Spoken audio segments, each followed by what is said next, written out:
Sama-sama kita hormati, kita banggakan Bapak Profesor Dr. Kiai Haji Ma'ruf Amin, Wakil Presiden Republik Indonesia, yang sama-sama kita hormati, kita muliakan Pak Doni Monardo, Kepala BNPB sekaligus sebagai Satgas Penanggulangan COVID-19, Pak Atal Depari, sahabat saya sebagai Ketua PWI yang sekaligus mewakili komunitas jurnalistik, Bapak Dr. Kiai Haji Khalil Nafis, Agus, dan seluruh kawan-kawan peserta Fellowship Jurnalisme Perubahan Perilaku. Alhamdulillah, tentu atas nama Dewan Pers, Pak Wakil Presiden, kami sangat-sangat berterima kasih kepada panjenengan, pada Pak Pers yang berkenan untuk memberikan pembekalan kepada kawan-kawan kita semua. Dan tentu juga kami sangat berterima kasih kepada Pak Doni, Kepala BNPB, yang atas inisiatif kita bersama yang waktu itu ketemu di Surabaya untuk membangun apa ya yang kira-kira bisa kita kerjakan bersama, karena urusan COVID ini sama sekali tidak mungkin dilakukan sendiri, sehingga yang paling mahal adalah bagaimana menumbuhkan partisipasi publik, menumbuhkan empati publik. Dan itulah alhamdulillah Pak Wapres, kami dengan Pak Kepala BNPB merumuskan salah satu program, yaitu ketemulah yang namanya Fellowship Jurnalisme untuk Perubahan Perilaku ini. Ibu-ibu dan bapak sekalian yang saya hormati, khususnya pada Pak Wakil Presiden, saya kira kita semua sudah sangat memahami apa ya makna di balik COVID-19 ini. Salah satu di antaranya adalah perubahan. Kita harus mau tidak mau berubah. Dalam pepatah bahasa Arab, Yai mungkin yang Yai sering sampaikan juga, al-alim yakfi bil isyarah walakin la yakfi walau bil hijarah. Orang alim itu orang yang sangat paham terhadap bahasa isyarat, dan orang yang lain itu dilempar batu pun juga tidak paham. Saya kira COVID-19 ini jauh lebih dari isyarat itu. Sehingga apa maknanya? Maknanya adalah kita harus berubah. Nah, forum fellowship ini tidak lain adalah ingin melakukan perubahan itu, perubahan perilaku.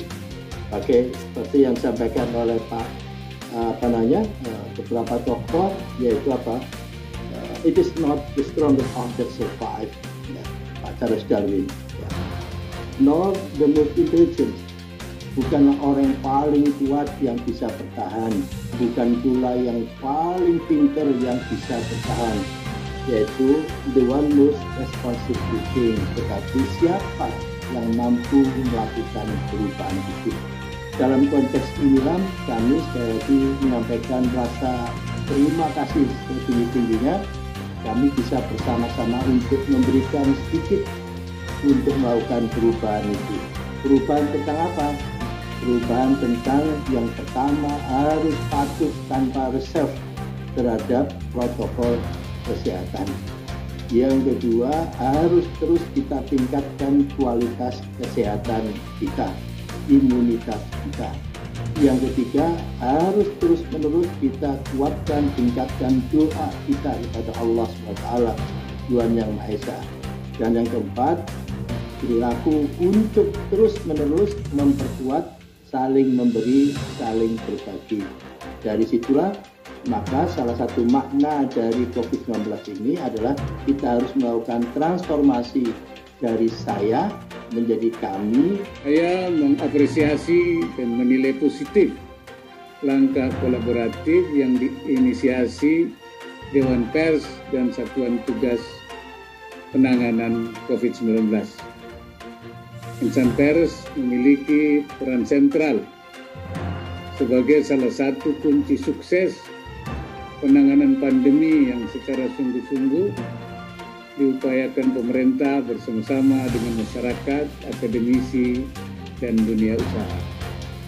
Kegiatan Fellowship Journalism kali ini merupakan salah satu langkah untuk meningkatkan gotong royong antar elemen bangsa untuk menghadapi dampak pandemi yang multidimensional ini. Bapak Ibu rekan jurnalis sekalian, beberapa ahli menyebut situasi pandemi COVID ini sebagai salah satu fenomena Black Swan atau angsa hitam, yakni peristiwa langka yang berdampak besar, sulit diprediksi, di luar perkiraan biasa, serta menimbulkan berbagai ketidakpastian. The unknown. Pandemi COVID-19 merupakan peristiwa yang belum pernah kita lalui sebelumnya. Informasi kredibel dan terpercaya tentu semakin dibutuhkan untuk menjamin arus informasi yang bebas dari penyalahgunaan informasi seperti misinformasi, disinformasi, ataupun malinformasi. Melalui program Fellowship Jurnalisme Perubahan Perilaku ini, saya percaya para peserta dapat menjadi garda terdepan untuk menciptakan pemberitaan yang menjunjung tinggi etika jurnalistik, serta pada akhirnya mampu membawa perubahan perilaku masyarakat demi mencegah penularan COVID-19. Pemerintah menyadari bahwa agar akhir dari pandemi COVID-19 dapat segera terwujud, dibutuhkan upaya perubahan perilaku masyarakat secara berkelanjutan. Karena saya setuju ini kerjasama ini dilanjutkan. Perilaku hidup bersih dan sehat ini diterapkan bukan saja untuk sementara waktu sampai pemberian vaksinasi, namun diharapkan dapat menjadi budaya dan gaya hidup baru masyarakat Indonesia seterusnya. Disinilah peranan penting insan pers, terutama untuk mencerdaskan masyarakat melalui pemberitaan yang edukatif, informatif, akurat, dan komprehensif dalam menggambarkan fenomena COVID-19 dan berbagai dampaknya.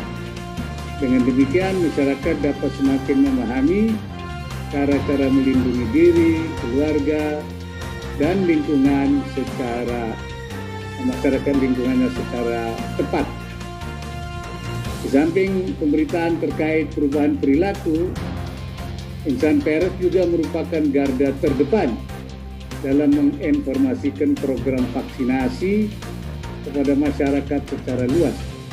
Dalam menyuguhkan informasi mengenai vaksin COVID-19, insan pers perlu menyertakan data dukung dan penjelasan ilmiah dari para pakar sehingga mampu menumbuhkan kesadaran dan keyakinan masyarakat akan manfaat vaksin.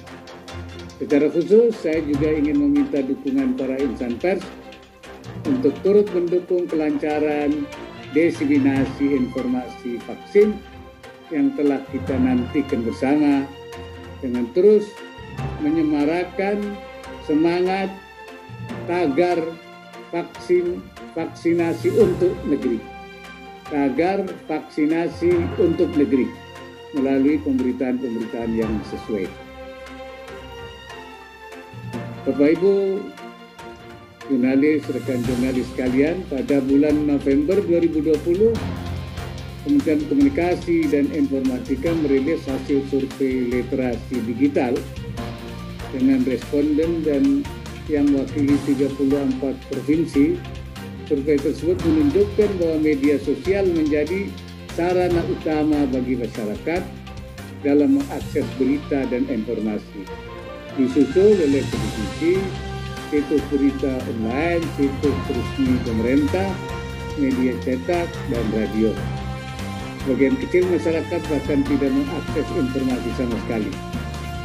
Tingginya popularitas media sosial sebagai media penyebaran informasi perlu diperhatikan oleh para insan pers sehingga dapat terus menghadirkan informasi yang akurat secara inovatif dan kreatif melalui media sosial. Di era popularisasi platform digital ini, insan pers juga harus makin cermat dan profesional dalam mengabarkan informasi-informasi di media digital yang tidak saja harus benar, namun juga berkualitas dan bermakna. Lebih dari itu, dalam era demokrasi saat ini, pers merupakan kanal penyerapan aspirasi masyarakat sebagai wujud dari fungsi check and balance bagi pemerintah. Kebijakan dan kecermatan para insan pers dibutuhkan agar aspirasi ini dapat disampaikan secara jujur dan terbuka. Objektivitas penyampaian aspirasi ini dibutuhkan untuk menjamin relasi pemerintah dan media massa yang lebih baik, terutama dalam situasi pandemi COVID-19 saat ini. Melalui penyampaian aspirasi yang positif, bijak, dan konsisten, pemerintah dapat terus meningkatkan aksi nyata dalam melindungi dan mensejahterakan segenap masyarakat Indonesia. Bapak Ibu rekan jurnalis sekalian, sebelum saya akhiri, izinkan saya mengucapkan terima kasih karena apresiasi yang mendalam kepada seluruh rekan jurnalis yang bergabung dalam program Fellowship Jurnalisme Perubahan Perilaku ini.